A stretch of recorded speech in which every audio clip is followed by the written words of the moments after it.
오늘은 기도의 사람 세 번째 시간으로 히스기야의 기도에 대해서 묵상해 보겠습니다. 지난주 저에게 가장 친한 친구고 목회의 동역자인 제 친구가 오랜만에 전화 연락이 되었습니다. 그런데 그 친구로부터 들려진 소식은 좋은 소식은 아니었습니다. 친구 와이프인 목사 사모님이 암 판정을 받아서 조속하게 수술을 해야만 한다는 소식이었습니다. 제 친구는 제가 아는 한 지난 25년 동안 교회 사역하는 일에 매진을 했고 신실한 목회자입니다. 또한 25년 전부터서 함께 보아왔던 사모님 역시도 신실한 신앙인이요 믿음의 본을 보이는 사모님이셨는데 참 어찌된 일인지 뜻하지 않게 암이라고 하는 판정을 받았고 수술을 해야 한다니, 시간을 보니까 지금 한국은 이미 월요일이 되었잖아요. 몇 시간 뒤면 다시 한번 종합병원에 가서 진찰을 통화해서 확정을 다시 한번 확인해 보겠다고 이야기를 전해왔습니다. 믿음의 사람이었던 오늘 본문에 등장하는 히스기야도 중한 병에 걸렸습니다. 성경은 그 히스기야를 평가하기를요, 정직한 왕이었다고 말합니다. 우상숭배를 제거하는 왕이었대요. 그의 아버지는 우상숭배를 일삼아서 산당을 지어서 많은 우상들을 섬겼는데 그의 아버지가 세웠던 산당들을 죄다 다 제거했던 신실한 왕이었답니다. 항상 하나님과 함께 했던 왕, 그리고 과거에도 앞으로도 흔히 말하듯 전무후무한 아주 훌륭한 왕이 히스기야였다라고 성경은 평가해 주고 있습니다. 그런데 이토록 훌륭한 왕, 신실한 왕 히스기야가 알 수 없는 병에 들어 죽음의 위기를 맞게 되었습니다. 병들어서 힘든 것도 고통스러운데 당대 최고의 선지자였던 이사야 선지자가 찾아와서 히스기야 왕에게 하는 말이 본문 1절입니다. 그때에 히스기야가 병들어 죽게 되매 이미 병을 앓고 왔던 것 같습니다. 아모스의 아들 선지자 이사야가 그에게 와서 말하는데 하나님의 말씀이고 하나님이 너의 삶에 대해서 이제 정리하실 때가 되었다라고 전합니다. 그러면서 한다는 말이 너는 집을 정리하라. 이사야서에 보면 이제 유언을 남기라 라는 말로 해석해 놓았습니다. 내가 죽고 살지 못하리라 그 죽음의 선고를 전달받았습니다. 하나님께서 히스기야의 생명을 취하시겠다고 하는 그 말씀을 들을 때 히스기야의 상태는요, 개인적으로는 이제 겨우 39살 되던 때였습니다. 왕성하게 이제 우리 중년의 삶을 열심히 달려가야 할 때였습니다. 또 39살 되던 그때에 히스기야에게는 왕위를 이어줄 아들도 있지 않았습니다. 자식이 없을 때였습니다. 그뿐만이 아닙니다. 히스기야가 유다의 왕이 된 지 14년 되던 해였습니다. 히스기야가 총 29년 동안 왕위에 있었는데 14년이라면 이제 중반을 향하여서 이제 마지막 스포트를 내야 할 큰 업적을 남기고 세상을 마감해도 시원찮을 그때에 하나님께서 그를 데려가시겠다고 하는 결정을 받은 것입니다. 외교적으로는 당시 남유다라고 하는 이 나라는 북방에서 남하 정책을 하는 아수르라고 하는 이 거대 제국의 이 소용돌이 속에서 아수르 제국이 호시탐탐 남유다를 집어삼키기 위하여 한참 노리고 있을 그때였습니다. 또한 성경의 배경을 보면 아수르의 왕 사네립이라고 하는 사람이 18만 5천 명의 대군을 이끌고 예루살렘을 포위해 점령당할 그 즈음에 있었던 사건이었습니다. 개인적으로 볼 때나 국가적으로 볼 때, 외교적으로 볼 때 한 나라의 왕이었던 히스기야가 죽는 것은 별로 좋을 일이 하나도 없는 그런 상황이었습니다. 하나님은 믿음이 좋고 성실한 사람에게 은혜를 베푸신다고 저는 믿고 있습니다. 여러분도 그렇게 믿으시죠? 그런데 어떻게 흠잡을 데 하나 없이 신실한 왕이었던 히스기야가 병들게 하신 것도 우리는 이해가 잘 되지 않는데, 하나님께서 나서셔서 하나님께서 직접 그 생명을 거두어 가시겠다고 말씀하시니 참 이해하기 어려운 광경입니다. 여러분, 이런 상황을 대면할 때 우리는 하나님의 뜻이 어디에 있는지 도무지 이해가 잘 되지 않을 때가 있습니다. 그러면서 친구의 일과 이 성경 본문을 이미 정해놓고 묵상하던 그 즈음에 친구의 소식을 듣고 나서 도대체 하나님의 뜻과 계획은 무엇일까를 묵상하면서 도대체 왜 우리는 자꾸 연약함에 빠질까라고 하는 것을 묵상하게 되었습니다.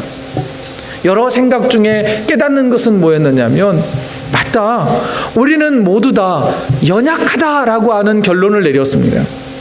여러분, 연약하다는 것은 우리는 모두 다 병에 노출되어 있고 질병에 걸릴 수도 있고 우리가 뜻하지 않게 우리의 힘으로 해결할 수 없는 문제들을 만날 수밖에 없는 그런 존재다라고 하는 것을 깨닫게 되었습니다.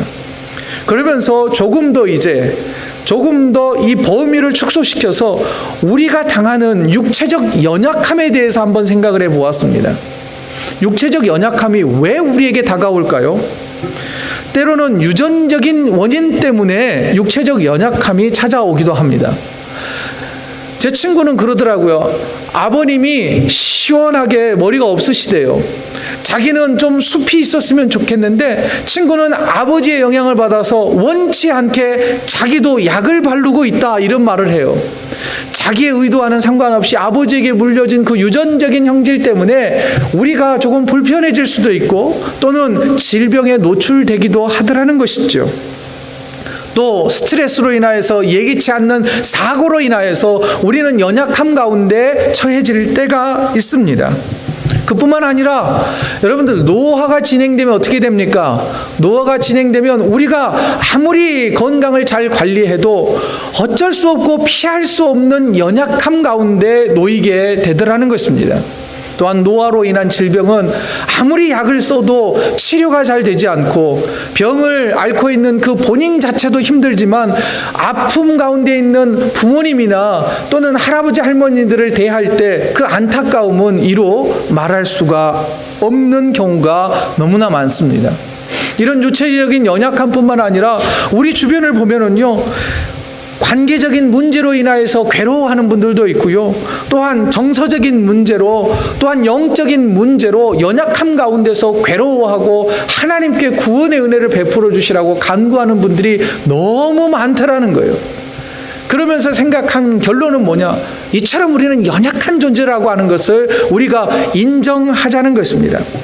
더 하나, 이처럼 우리가 연약한 존재가 될 수밖에 없는 다양한 원인들이 있는데, 많은 분들 가운데 또는 어떤 분들 가운데는 당신이 그렇게 연약함과 그런 고통과 고난에 당한 이유를 모두 다 신앙적인 것으로만 해석하려고 하는 분들이 있다는 거예요. 집사님이 뭔가 잘못했기 때문에 그러지, 집사님이 죄 지은 거 아니야? 꼭 고난 가운데서 괴로워하는 욥의 친구들처럼 그러니까 빨리 회개하라고, 잘못한 것이 있나 없나 살펴보라고 하면서 괜히 신앙적인 판단을 내릴 때가 있습니다. 우리가 뭐라고, 나도 죄인이면서 누군가를 자꾸 정죄하려고 할 때가 있어요. 그러다 보면 어떻게 되느냐면, 그렇지 않아도 여러 육체의 연약함이나 삶의 여러 가지 고난 때문에 힘들어하는데 오히려 거두는 그 말 때문에 더 큰 상처를 받는 경우가 있다는 것입니다. 여러분, 하나 우리가 여러분들에게 제안하고 싶고 또한 권면드리고 싶은 것은, 여러분, 우리의 연약함과 고통과 고난의 문제를 어떻게 바라봐야 할 것인지를 좀 기준을 세우자는 거예요. 여러분, 모두 다 죄의 문제 때문에, 믿음의 문제 때문에 고난받는 것은 아니라고 하는 것입니다. 물론 하나님께서 죄의 문제로, 죄의 결과로 인하여 우리를 연단 가운데로, 훈련 가운데로, 고난 가운데로 밀어 넣으실 수도 있습니다. 그러나 모든 것이 다 그렇게 죄의 문제다, 믿음 없어서 그렇다라고 단정지어서는 안 될 줄로 압니다.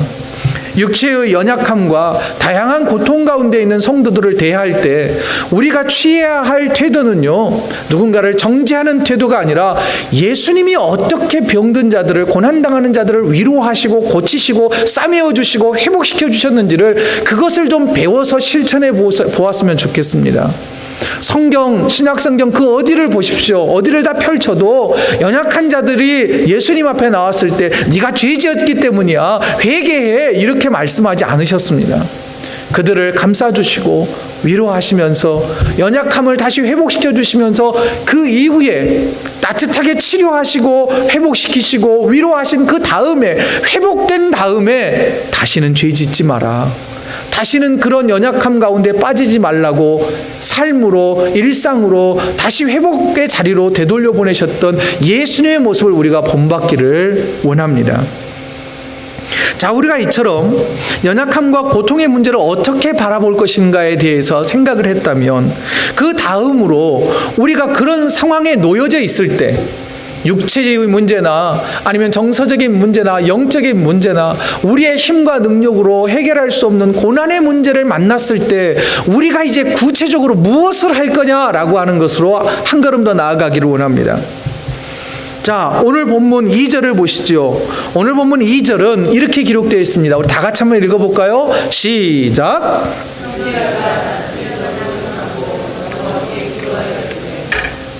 히스기야가 뭐 했다고 기록하고 있습니까? 기도했다라고 기록해 주고 있습니다.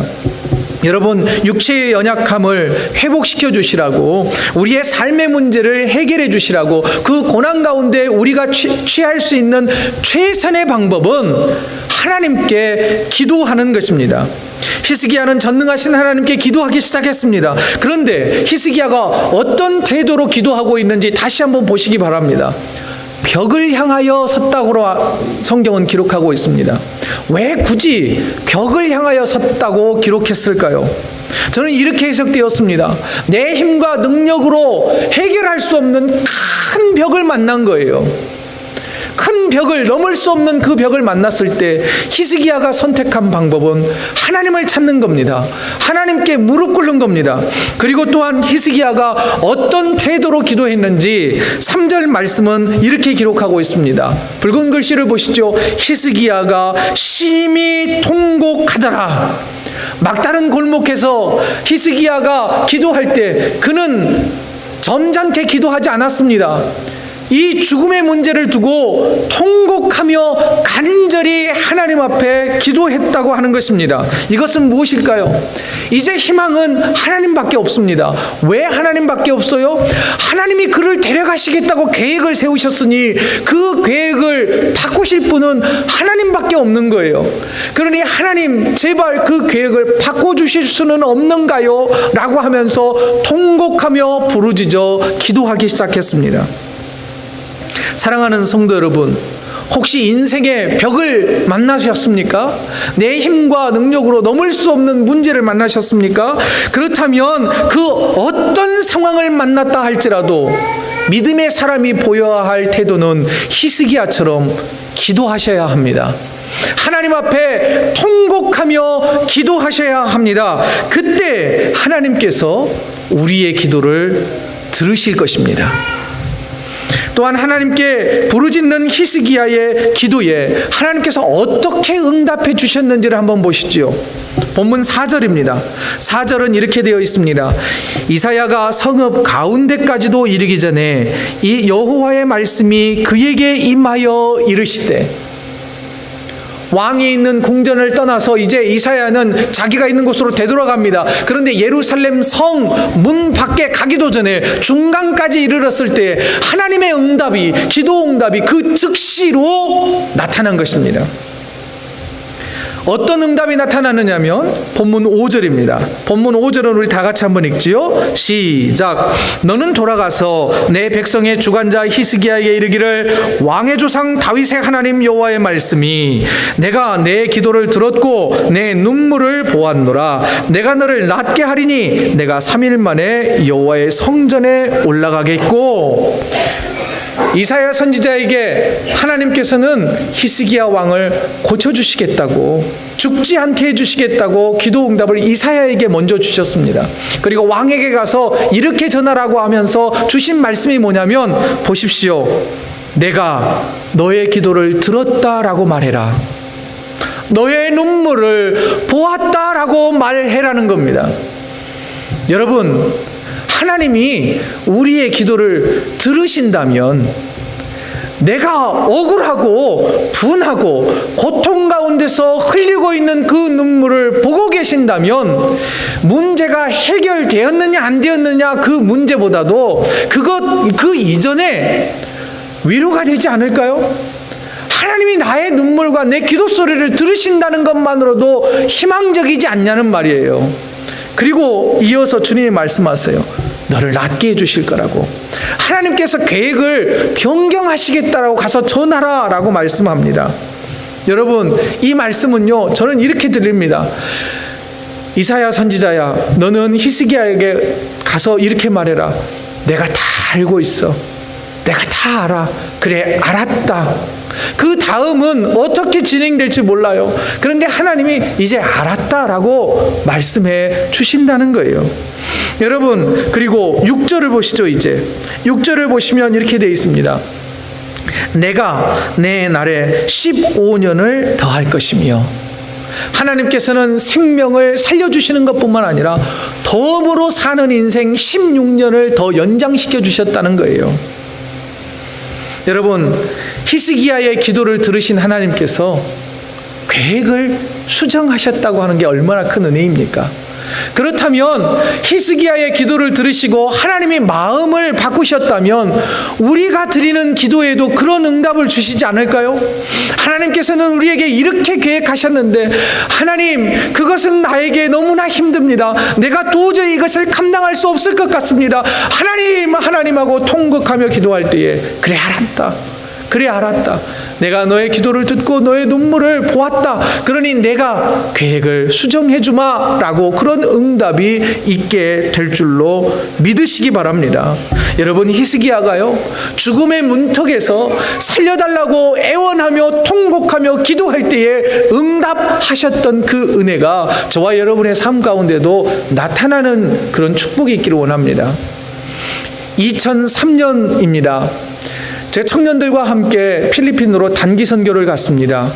은혜 가운데 선교 일정을 다 마무리하고 귀국하기 하루 전에 청년들과 함께 물놀이를 했는데, 이런 자매 한 명이 물에 빠지는 사고가 발생됐습니다.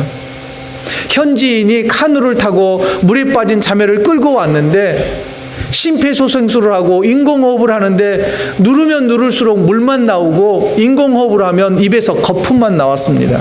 이미 동공은 다 풀려 있었고 얼굴은 창백하게, 아니 새카맣게 변해갔습니다. 급히 그 동네에 있는 보건소로 옮겼어요. 보건소에 있는 의사가 자기는 손 못 대겠다는 거예요. 그러면서 배 타고 2시간 떨어져 있는 대학병원으로 빨리 후송을 하라는 겁니다. 그래서 이렇게 큰 산소통을 코에다 꽂고요, 그 큰 산소통을 짊어지고 2시간 넘어 있는 대학병원으로 갔습니다.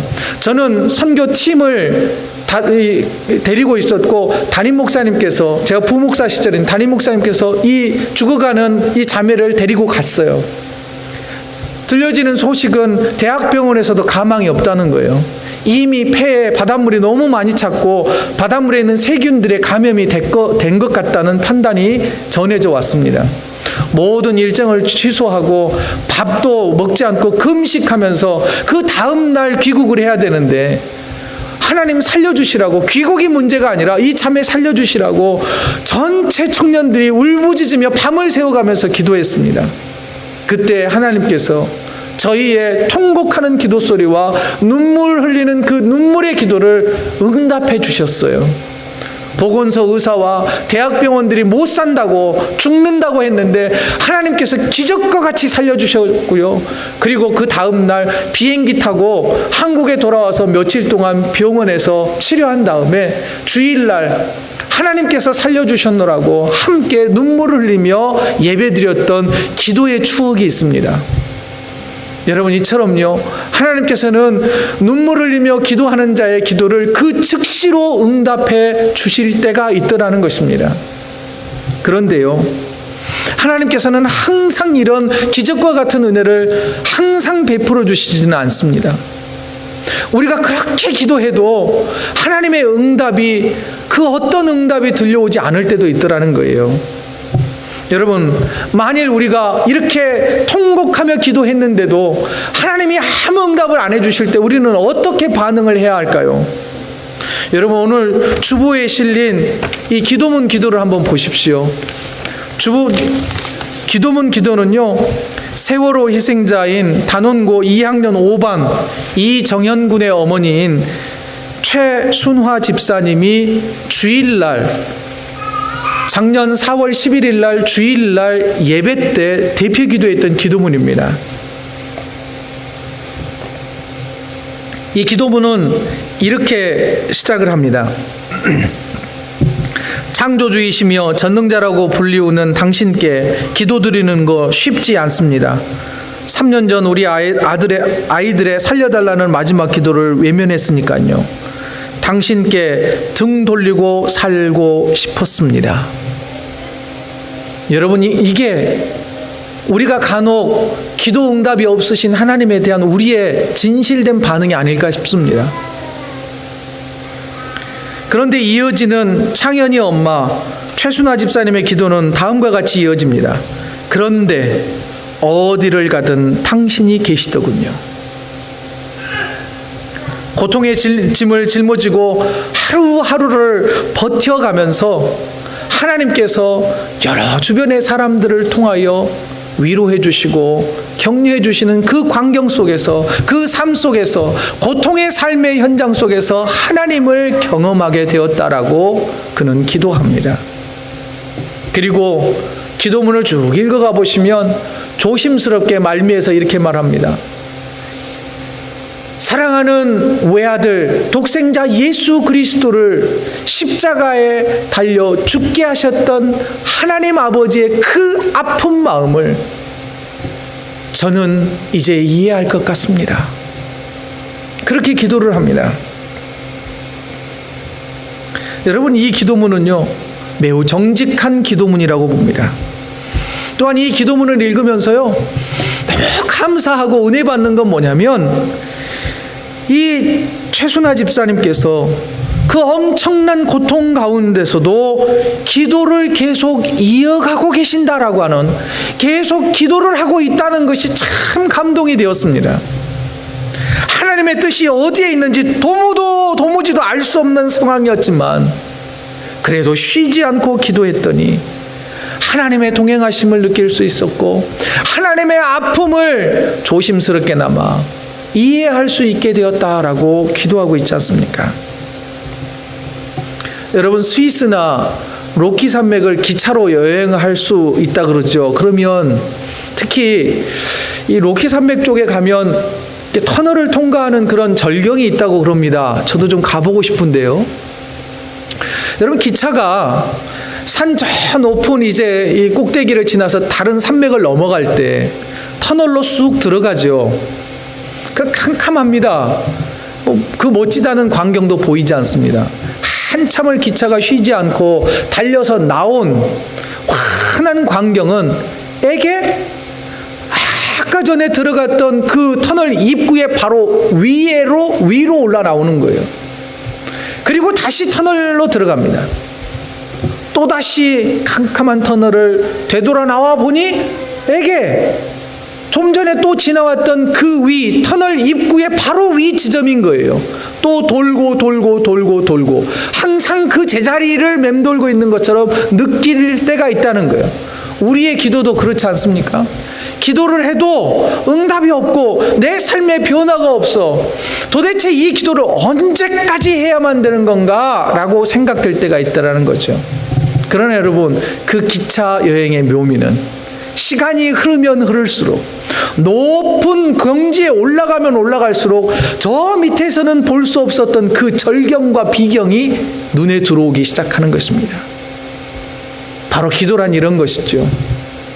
처음에는 내 삶의 고통의 문제 가운데서 터널을 지나는 것처럼 왜 나에게 이런 고난을 주십니까? 하나님 도대체 하나님의 목적과 뜻은 어디에 있습니까? 라고 불평하고 원망하고 좌절 가운데 있다 할지라도 쉬지 않고 기도하면 그 터널을 한 곱이 넘을 때마다 또 다른 하나님의 은혜가 놓여져 있는 것을 발견하게 되고, 그리고 이 고난을 지나고 난 다음에 하나님께서 베풀어 주신 그 은혜, 하나님 이거였군요 라고 하며 감사하며 기뻐할 수 있는 그때가 분명 있다라고 하는 것입니다. 그러므로 여러분, 설령 기도가 응답되지 않을 그때에도 기도하기를 멈추지 않는 저와 여러분 되어지기를 주의 이름으로 축원드립니다. 한 가지 더 나누고 싶은 것은요, 하나님께서 히스기야를 무화과 반죽을 사용해서 그의 병을 고쳐주셨다라고 하는 이 단순한 사실을 함께 생각해 보고자 합니다. 본문 7절이에요. 7절을 보면 이렇게 되어 있습니다. 이사야가 이르되 무화과 반죽을 가져오라 하매 무리가 가져다가 그 상처에 놓으니 나으니라. 하나님께서 그저 이사야야 너의 병에서 자유하라, 병아 나자라 이렇게 아니에요. 하나님께서는 이사야에게 히스기야구나, 이사야가 아니라 히스기야에게 무화과 반죽을 가져다가 히스기야에게 발라서 그의 병을 치료하라 그래요. 그리고 그 전에 보면 3일 후에 성전에 나가서 하나님 예배하게 하겠다는 거예요. 여러분, 하나님은요 때때로 신비로운 방법, 정말 기적과 같은 방법으로 우리의 연약함을 치유하실 때가 있어요. 저 그런 분들도 봤어요. 기도했더니 중한 병이 해결되는 그런 경우가 분명 있습니다. 오늘날에도 기적이 있어요. 그런데 하나님께서는 히스기야를 고치는 방법처럼 하나님께서 우리에게 주신 또 다른 은혜의 도구인 치료의 방법은 의학적인 도구를 통하여서 우리를 점진적으로 치료하실 때도 있더라는 거예요. 그런데 또 어떤 분들은 이렇게 이야기하시는 분이 있어요. 무슨 소리예요, 목사님? 아프면 기도해야지요. 하나님께 무릎 꿇어 기도해야지요. 어떻게 믿음 없이 병원 가라고 그러세요? 어떻게 믿음 없이 약 먹는다는 소리가 나오세요? 그런 분들도 계세요. 반대로 목사님, 요즘 같은 과학 시대에 도대체 그 기도가 무슨 효력이 있다고? 기도는요, 병원 가서 의사가 안 된다고 할 때 그때 하는 거예요. 하다 안 되면 기도하는 것이지 뭘 기도한다고 벌써부터 그렇게 야단이세요? 이렇게 말하시는 분들도 있어요. 둘 다 바람직하지 않습니다. 여러분, 하나님께서는요 우리의 연약함을 치료하실 때에 신비적인 기도의 방법으로 치료하실 때도 있지만, 하나님께서는 우리에게 이렇게 표현해요. 어떤 분이 의사는 하나님의 친구래요. 하나님의 친구를 우리에게 보내셔서 여러 가지 다양한 방법들로 약을 통해서든 또한 대체 의료 방법을 통해서든 우리를 치료하시는 그 은혜를 베풀어 주시더라는 거예요. 그래서 의사 선생님들은 싫어할지는 모르지만 한 문장으로 표현해 보면 이런 문장이 있습니다. Doctors treat, but God heals. 이 발음 좀 시원찮네요. 해석해 보면 이런 거죠. 의사는 처치하고 또는 진단하고 병은 하나님이 고치신다. 제가 섬기던 그 자매가 물에 빠졌던 그 교회에 있었던 에피소드가 있습니다. 1층에는 교회 집사님이 운영하시는 이 가정의학과가 있었어요. 교회에서 집사님에게 렌트를 드렸어요. 2층에는 목사님이 계시는 목회자 사무실이 있었습니다. 그런데 그 교회는 특이하게 가정의학과에 갈 일이 있으면 거의 모든 성도들이 1층으로 쏙 들어가는 게 아니라, 병원으로 쏙 들어가는 게 아니라 2층으로 먼저 올라갑니다. 그래서 목사님과 함께 지금 나 병원 가야 되는데 기도해달라고 그래요. 그럼 목사님이 중보 기도를 해주죠. 그리고 나서 1층으로 들어가 집사님에게 진찰받고 약 타와서 집으로 돌아갑니다.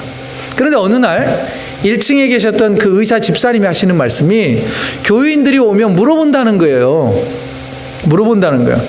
목사님하고 기도하고 오셨어요? 그럼 안 했다 그러면 다시 돌려보낸대요. 목사님 기도하고 오라고. 왜 그런가 하니, 목사님하고 같이 기도하고 온 성도들은 진찰도 잘 되고요, 약 효과가 굉장히 빠르대요. 이게요 거짓인 것 같죠? 그냥 웃자고 한 소리 같죠? 실제로요, 현대 의학계에서도요, 기도를 대체의학의 한 부분으로 인정하는 추세입니다. 그뿐만 아니라 미국의 의과대학에서는 치유와 영성이라고 하는 이런 교과 과목을 개설을 해서 의과 대학생들이 공부하도록 하고 있다는 사실을 여러분 아십니까? 여러분, 하나님께서는요, 기도의 방법과 의료적인 이 두 가지의 방법을 우리에게 은혜로 주셨어요.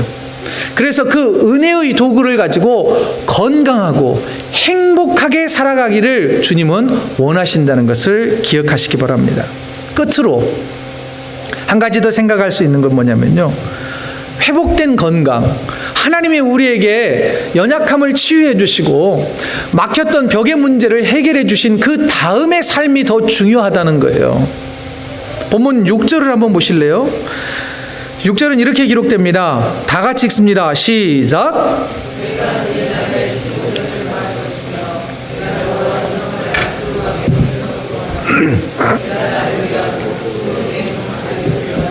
이 성을 보호하리라 하셨더라. 하나님께서 히스기야 왕의 기도를 들으시고 히스기야의 병을 고쳐주신 이유가 따로 있으셨어요. 하나님께서는 이 히스기야 왕이 나라를 든든하게 세워가기를 원하셨어요. 그래서 저 아수르 제국의 사네립 왕의 18만 5천 명의 대군을 잘 막게 하셨습니다. 그뿐만 아니라 하나님의 세우신 이 이스라엘이라고 하는 이 나라를 신앙이 가득한 나라, 아주 믿음이 좋은 나라 백성들로 만들어가기 위하여 종교개혁을 계속 꾸준히 지속했습니다. 그래서 온 백성들이 하나님을 예배하도록 만들었습니다. 하나님께서 15년을 더 살게 해주신 목적과 이유는 그런 사명이 히스기야에게 주어졌기 때문입니다. 히스기야는 그 사명을 붙들고 하나님의 이 명령을 붙들고 최선을 다해서 대적들을 막아내고 부강한 나라를 만들고 하나님을 예배하는 예배 공동체로 나라를 이끌어 갑니다. 그러나 얼마 지나지 않아 히스기야가 변합니다. 오늘 본문과 병행해서 같은 내용을 기록하고 있는 역대하 32장 25절은 이렇게 기록되어 있습니다. 히스기야가 마음이 교만하여. 더 이상 설명 안 드려도 충분히 이해가 가시죠? 히스기야가 병이 나았다는 소문을 듣고 저 바벨론의 브로닥 발라단이라고 하는 왕이 사절단을 이끌고 축하 사절단으로 방문을 했습니다. 그때 이 브로닥 발라단이라고 하는 이 왕은요, 물론 축하 사절단으로 왔지만 정치적인 꿍꿍이가 있었습니다. 당시 저 북방에는 아시리아 제국이 남쪽으로 세력을 계속 밀고 내려왔습니다. 남쪽에는 무슨 나라가 있었냐면 이스라엘의 남유다와 더 남쪽으로는 이집트가 있었습니다. 애굽. 그리고 저쪽 한켠에는, 동쪽 한켠에는 바빌론이라고 하는 나라가 있었습니다. 그런데 바빌론이 아수르하고 전쟁해가지고 완전히 패해를 했습니다. 힘을 상실했어요. 그러다 보니 어떻게든 남하하는 아시리아 제국을 대항하기 위해서는 주변 밑에 있는 나라들과 동맹을 맺어야 했었습니다. 잘 됐다. 히스기야 왕이 병에서 나았다니 사절단을 보내서 좋은 관계를 맺어서 우리의 실이익을 좀 챙겨보자라고 하는 목적을 가지고 찾아왔는데, 그런 꿍꿍이 속을 전혀 깨닫지 못한 히스기야 왕은 교만해진 거예요. 내가 그럼 지금 저 나라 바벨론의 왕이 나를 이렇게 지켜세우고 있지, 맞아, 그러면서 이 이방 나라 왕이 찾아왔을 때 내가 이렇게 병 나은 것은 하나님의 은혜입니다. 이 나라가 이렇게 부강한 것은 하나님이 이렇게 강하게 세워주셨습니다라고 하나님의 은혜를 증거하고 나타냈어야 하는데 온통 자기 자신을 증거하기 시작합니다.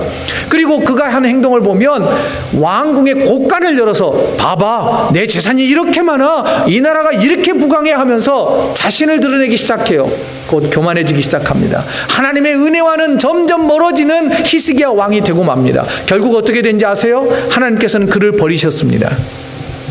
얼마 지나지 않아 이 히스기야 왕이 그렇게 부강하게 잘 이끌어 놓았던 이 나라는요, 점점 쇠락해지고 나중에는 축하사절단으로 왔던 바로 그 바벨론이라고 하는 나라에 의해 패망하고 맙니다.